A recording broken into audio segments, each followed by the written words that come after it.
Welcome to your Get That Nugget for GCSE Science. Today we'll be concentrating on giving you a framework to answer questions on the resistance required practical.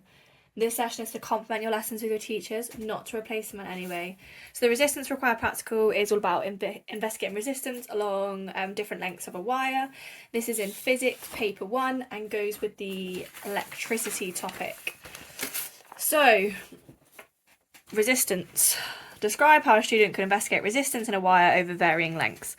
So I'm going to start identifying my variables nice and quickly. So my independent variable is the one that I change, and it quite literally tells me here that I'm varying the lengths. Varying is like another word for change. So I'm changing the length of the wire. My dependent variable then is I'm going to be measuring resistance. Now, you would have noticed when you did this practical, or if not, you will now, and that is there isn't like a direct way to measure resistance. So what we need to do is we need to remember the equation for resistance. There is a couple, but we want the equation resistance is equal to potential difference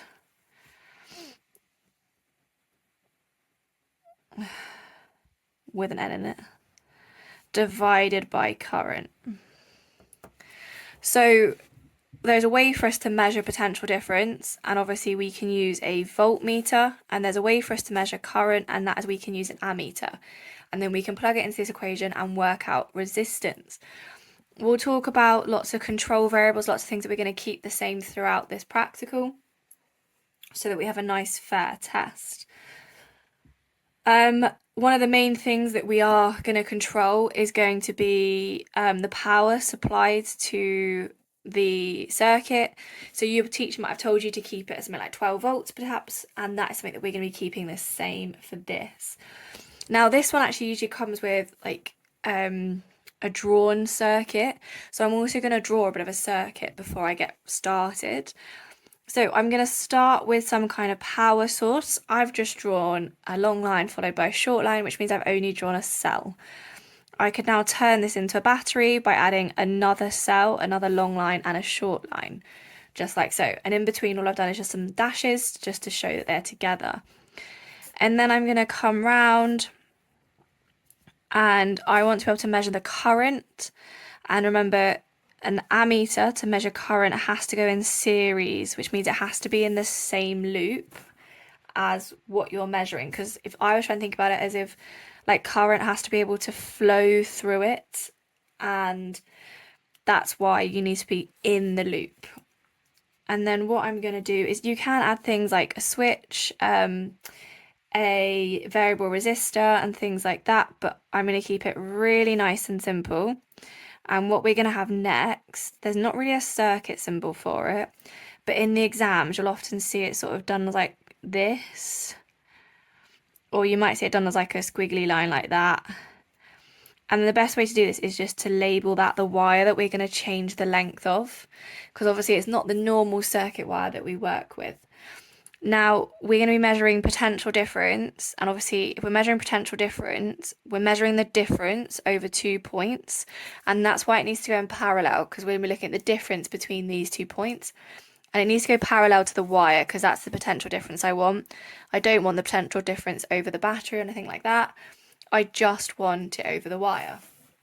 So that's a nice little circuit diagram there to help you visualize. So what we're going to do then is I am going to say step number 1, I'm going to say to set up the circuit.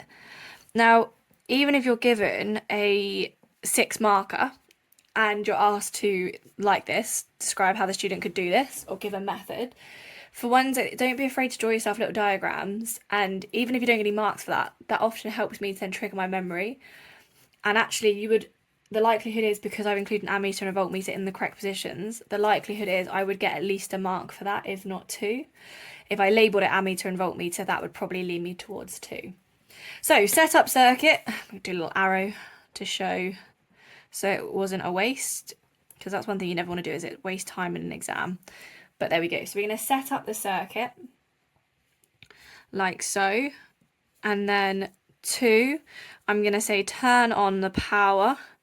The likelihood is you're not going to get any marks for this, but this is where I'm going to mention the control variable. Turn on power, I'm going to say, and keep at 12 volts because now I've chucked in that nice control variable and I know I'm going to get marks for that. So what do we need to do now? I'm going to say measure the length of the wire. And what would we use for that? Obviously a ruler.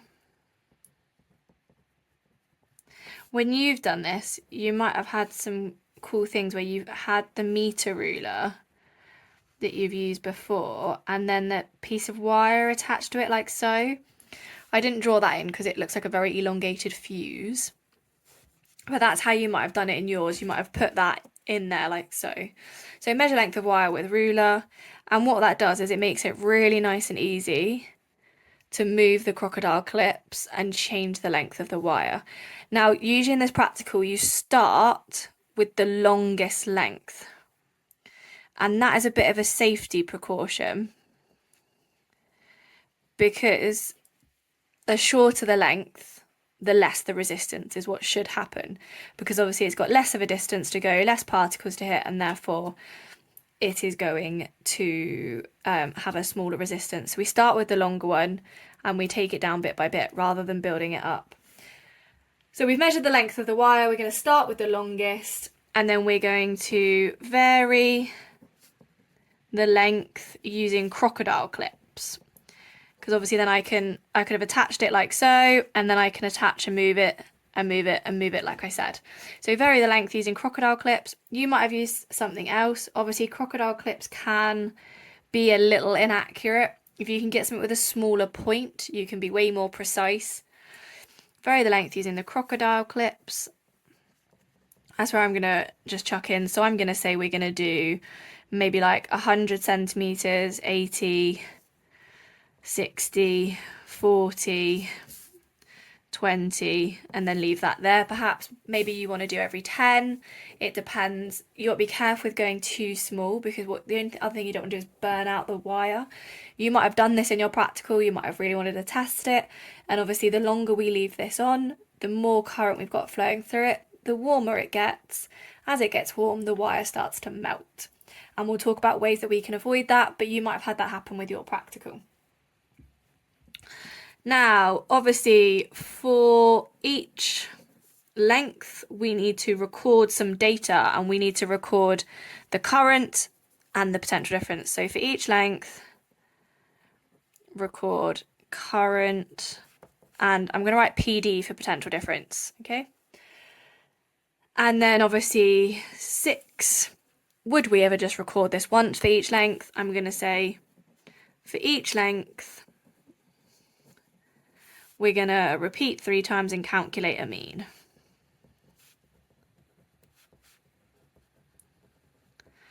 Boom, and then we can use this to calculate resistance by doing potential difference divided by current, and that's how we work out resistance. Obviously, remember, we repeat those and calculate a mean because that's going to exclude any anomalies. You don't include anomalies in means. So if you've got anomaly, remember, is one that doesn't fit the pattern. So I don't know, let's say for the amps you recorded like 0.5, 0.6, 0.7, and then I know we've only said repeat 3 times, but now I've done them too close. And then you got like a 1.1 reading. You'd be like, right, I'm going to exclude the 1.1 and I'm just going to work with these. I'd add these all up and divide by the 3 that I've decided. And I would just exclude that because that's too far away from the pattern. Now, I said there was a way, obviously, to stop the wire from melting. And what I'm going to say down here is make sure you turn off the power between readings. So you do not overheat the wire. Obviously that's going to cause it, do not overheat wire. That's going to cause it to melt. It could also cause, if you touch it, to burn yourself, and that would be obviously a bit of a safety risk, and we don't want that. Also, you'll also find temperature affects resistance as well. The hotter the wire gets, if we think about it, when we've got particles, the hotter it gets, the more particles vibrate, and that's going to cause resistance for the circuit trying to get down. I always say, imagine you've got a corridor in school in front of you, and it's like beginning of September, and you've got all the super lovely keen year sevens running down the corridor. Obviously, the faster they're moving in your way, the harder it's going to be for you to get through. Okay, so it's going to increase that resistance. The same with obviously the longer the corridor full of year sevens running around, that's obviously going to increase your resistance as well. So that's the resistance practical. I've obviously got a nice question for you here to practice now. So a student investigated how the resistance of a piece of wire changed with different lengths. Plan the investigation. Have a go, pause the video, and then go back to the beginning and see how you do.